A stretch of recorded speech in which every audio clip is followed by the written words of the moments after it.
FPL Game Week 23, my first transfer plans. Game Week 22 is almost over. Of course, another fixture to come on Monday night, but we are now just one game week away from the first double game week of the season. Liverpool and Everton with their double. I have 3 free transfers and $500,000 in the bank.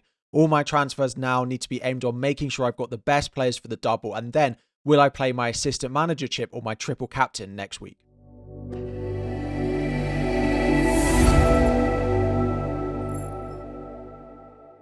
What is up, everyone? FPL Harry here. Before we dive in, 1,936 likes is the aim. Subscribe if you are new around here as well.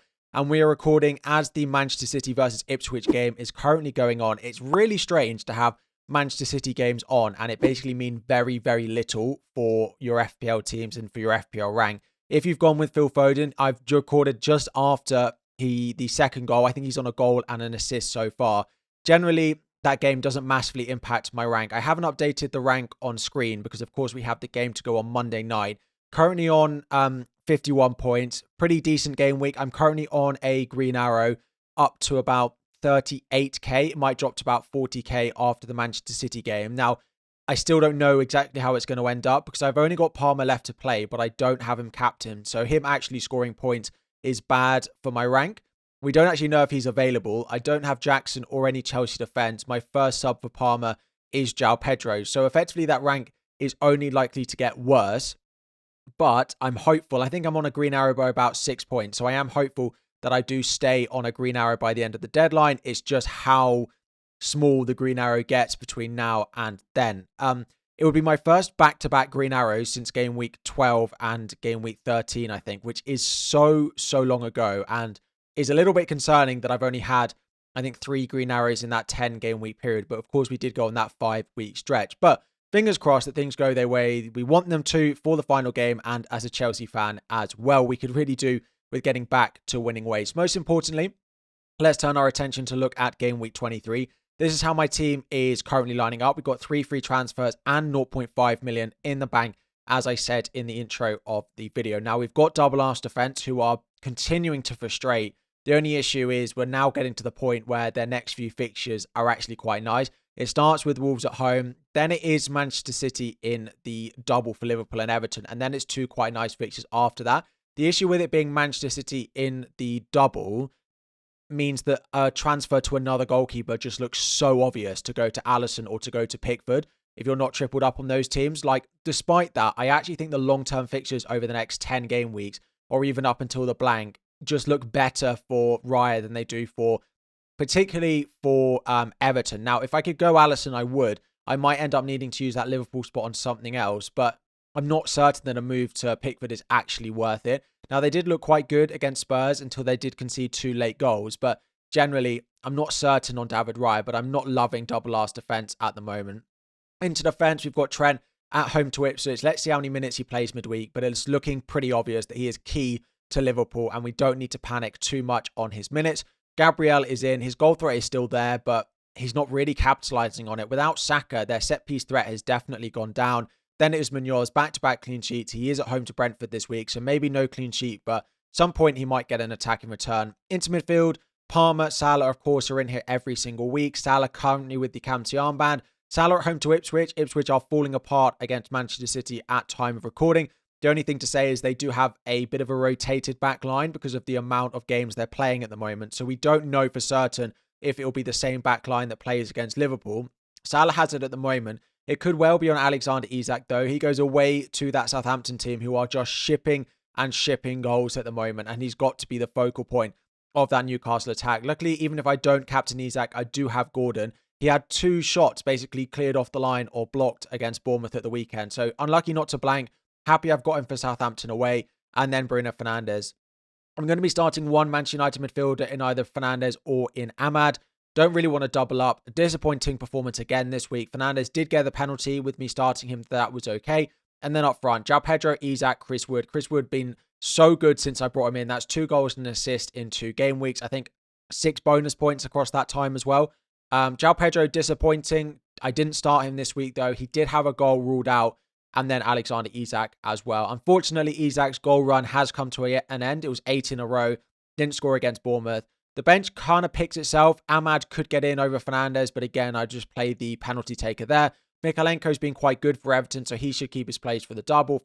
Fabianski's on the bench, and Greaves is on the bench as well. So to have a look at some potential transfers, and going into the deadline, I had 3 transfers planned, but unfortunately, João Pedro dropped in price, and I think Gakpo rose in price last week as well, which means I'm now 0.1 million short of these transfers. That was Raya down to Pickford, Fernandes down to Brian and Burmo, allowing João Pedro up to Gakpo. That was 3 really nice transfers. It got me Brian and Burmo. It means I didn't have double Manchester United midfield. It got me Pickford for the double. It got me Gakpo for their next 4 fixtures as well, 3 game weeks. And the next few for João Pedro are not quite as good until we get to about game week 26 when things start to look a little bit better. Really annoying I've been priced out of that. I have looked elsewhere in my team that I could potentially free up that 0.1. It would be doing something really weird though, like selling Greaves, or it'd be downgrading Fabianski to a 3.9 million goalkeeper. In theory, I could do something completely different, like just selling Gabriel and not having any arse defenders. But with their fixtures they've got coming up, I do think it's sensible to keep one of my arse defenders in my team. I could downgrade someone else in midfield, but I'm not planning on selling Ahmad.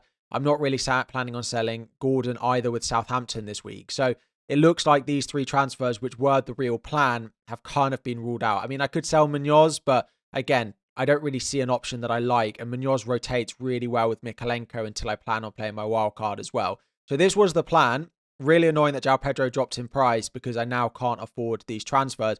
And it looks like David Raya will drop in price and I'm only going to get further and further away from them. So it would be 3 moves plus or minus 4 if I wanted to do it. And Fabianski to a 3.9 goalkeeper, which I don't really love. The only thing that makes me think, well, maybe I do just do it and sell Fabianski is Pickford plays in the blank in game week 29. So I don't actually need Fabianski ever, basically. I can just play Pickford every week. So I could do it, sell Fabianski to a 3.9 goalkeeper for a minus 4, but that just feels really, really sideways. And selling João Pedro this week for Everton at home is not something I particularly love. So having a look at what we're left with, basically, is more sort of straightforward sideways swaps rather than trying to free up loads of money. The obvious thing I could do is just do David Raya to Alisson. Now, would I do this week or would I do it next week? I'm not certain. Alisson has Ipswich at home, which is a good fixture. David Raya has Wolves away, though. Let's see how Wolves get on Monday night. I probably would favour doing it this week, although I'm not guaranteeing that Alisson is the one that I'd want, so I might just delay it to 24 in case I completely change my mind again. And let's say Jota looks like a good option, for example. Let's say we do get to the point where Darwin Núñez is a good option. Just to talk about those two a little bit. I don't expect Darwin to play both in the double. I'd be surprised if he plays one in the double, if I'm honest. So I'm not going to be buying Darwin Núñez. I do still think Gakpo is the most nailed. If Jota was back and we could say he's fully fit and maybe starts one in the double, then potentially I look at it. But I still don't think I'm going to sell my midfielders. I could, of course, just do Bruno Fernandes to a Liverpool midfielder and go Diaz, or go to Diogo Jota, or to Szoboszlai, or to McAllister. But I'm just not really that fussed by any of those midfielders. Their minutes are really, really low. No one is guaranteed to play both in the double. So I am really looking for those nailed players, really. So I could do Raya to Alisson. I would probably do that in game week 24. If I wanted Gakpo, I could do a straight swap of Wood to Gakpo. I've got the money in the bank to do that. Chris Wood's next 4 fixtures are actually quite difficult. Bournemouth away, Brighton at home, Fulham away, Newcastle away. I actually think those next 4 are really difficult, but Chris Wood just keeps on scoring, and transferring Chris Wood out just doesn't feel like the best thing to be doing at the moment. He's only going to go up in price. He's like 90% owned as well, that if he does do well, it's just going to decimate the rank. But Gakpo's next 3 are definitely better. Ipswich at home, double, Wolves at home. So could Gakpo outscore Chris Wood over that run? Absolutely. And then I'd probably do Raya to Pickford if I was going to do the Chris Wood to Gakpo move. So at the moment, I'm not certain I'm going to make the transfer this week because I think I'm still uncertain a little bit about the best triple up on Liverpool. If I had to put the money where my mouth is, I would say I'd probably just do Raya to Alisson. I've already got Mikalenko of Everton. It would give me Trent, Alisson, and then Salah for the double, of course, with Mikalenko as well. Alisson is fine because even if he blanks in 29, it looks like Fabianski is going to be first choice for West Ham. But again, I'm not certain of my Liverpool picks quite yet. Chris Wood to Gakpo, let me know what you think. Is selling Chris Wood just completely crazy? I wish I could do the 3 moves that gets me in Burmo, gets me Pickford and gets me Gakpo from João Pedro, that would be the nicest route, the safest route. But unfortunately, I'm 0.1 million short of that. So just before we go back to my team, just to answer a few of your other questions, generally when I'm looking at Everton for the double, I think the average player will probably only have one. I do think there are a few options, and them beating Spurs 3-2 today does boost some of their assets a little bit. Pickford will be very popular and probably the most popular. Some people might dip in at a 4.3 Mikalenko or something like that. And up front, Ilman and Dye scored and Calvert-Lewin scored. So if you've got a João Pedro and you don't want to go to Gakpo, like for example, if I do Raya to Alisson, I could in theory do João Pedro to Calvert-Lewin for the double. Is it really worth a transfer to buy Calvert-Lewin for the double and then sell him? Probably not. I don't think I would do that. If I'm going to sell one of my forwards, it'll almost certainly be to Gakpo. But there are some okay punts. They do have Leicester at home and they do play against West Ham in the blank in game week 29. So they can serve a purpose between that game week 24 to game week 29 run. But you would need to be able to bench them in some of those weeks. Unless it's Pickford, you could just play them every week. Next up is the best triple up on Liverpool for the double. I think it's pretty clear that it looks like Trent and Salah are kind of the number 1 and 2 at the moment. I think the fixtures in the double are quite difficult to predict. But I do think if you add Ipswich at home and Wolves at home on the other side, yes, Bradley might start one of them, but the clean sheets look quite reliable there. So on top of those two, Gakpo, Van Dijk, Konate and Alisson, there is pros and cons to all 4 of those. It kind of just depends what suits your team the best. If I was on free hit, I would go Gakpo, Salah, Trent. But of course, we're not all on free hit, and the other forwards competing with Gakpo are probably better than the other goalkeepers competing with Alisson, for example. So if I was on free hit, it would be Salah, Trent, Gakpo, but it kind of depends on your team structure. And finally is the triple captain versus playing the manager in game week 24. Some of you asked me, why isn't the manager chip there yet? We actually don't get it until game week 24, so you can't activate it until next week. Triple captain is the plan for me. If you have all of your chips available, so that's second wildcard, bench boost, free hit, triple captain, and then assistant manager, I'm almost certain you need to play a chip next week. We're only expecting 3 double game weeks this season. So although the double doesn't look fantastic for a triple captain, it's still going to be the best opportunity because there's 2 other doubles left and we've got so many chips to play that I would just get one out of the way, whether it's your triple captain or assistant manager. If you've already played your triple captain and you don't want to play your assistant manager, that's okay. You can save it till later down the line. But if you have all of your chips available, I would plan on playing one for game week 24. I prefer triple captain and saving the assistant manager just because I don't love the double enough, I think. So just going back to my team, my current plan actually, despite Liverpool having Ipswich at home, double Wolves at home, is to roll my transfer because I'm not certain on the third Liverpool player that I want to go to. Is it Alisson? Is it finding room for a defender? Or is it trying to shoehorn Gakpo in? Or for example, is Luis Diaz going to suddenly look really good and be the one that we want to go with in midfield? So as a result, 3 free transfers. The plan at the moment is to roll. Now, if something becomes clear for Liverpool midweek with the Champions League, let's say Robertson gets injured and Tsimikas looks nailed, then maybe I can already move there, for example. But at the moment, I plan on rolling my transfer. Salah has the captain armband. Isak has the vice captain. What is most likely when game week 24 does come around is probably David Raya to Pickford and Chris Wood to Gakpo, just for the double, then the fixture after. But is selling Chris Wood a good idea? And that's why I'm really apprehensive of it. Second most likely is probably just Raya to Alisson and not bother with Pickford because I've already got Mikalenko in my defence. But that's the plan for 24. The plan is to roll this week at the moment. Things might change, but those are some early transfer plans. A full video just to say I plan on rolling my transfer at the moment. Again, things might change as we go into the midweek, but it's nice in a position where I think I can roll unless something changes my mind.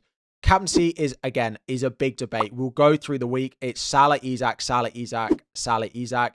I only have one Liverpool attacker, so maybe that favours Salah. Let's see what happens in the rest of the Ipswich game. Let's see how both of those get on midweek. Does Salah get a rest midweek? Does he play? And we will get some early Liverpool team news going into the deadline as well, which, you never know what happens when it's Ipswich at home as well. So we'll discuss all of that as the week goes on. We'll have a look during midweek. We'll have players to buy and all of that. We'll discuss Everton and Liverpool in a lot of detail over the next couple of weeks as well. If you have any specific questions about players to buy, players for the double, let me know in the comment section down below. But as I said, my transfers over the next few weeks are focused on tripling up on Liverpool, maybe adding one more Everton and finding a route to Brian and Burmo very, very soon. It could be for Gordon next week, because from next week, the Gordon fixtures turn difficult. It could be for Fernandes. So we got a few routes. But yeah, Liverpool, maybe Everton and Burma is the plan. But this week, the plan is to roll the transfer unless it's really clear which third Liverpool I want to buy.